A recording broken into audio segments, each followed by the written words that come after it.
हक दे गोबर हो जाई कंडा, भाड़ में जाए तो हर गैस।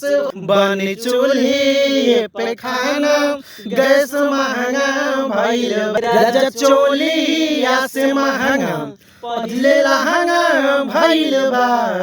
ए राजा चोलिया से महंगा पहिले लहंगा भइल बा।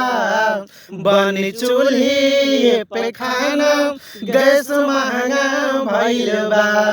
बनी चूल्ही पे खाना, गैस महंगा भइल बा।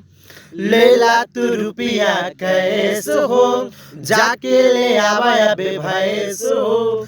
हक दे गोबर हो जाई कंडा, भाड़ में जाए तो हर गैस हो। लेला तू रुपिया कैस हो, आके ले आवा अबे भैंस हो। हक दे गोबर हो जाई कंडा, भाड़ में जाए तो हर गैस हो।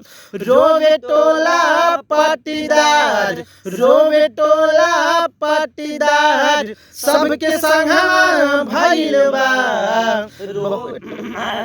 रोवे टोला पाटीदार, सबके संगवा भइल बा। सब रोवे टोला पाटीदार, सबके संगवा भइल बा। बनी चूल्ही पे खाना, गैस महंगा भइल बा।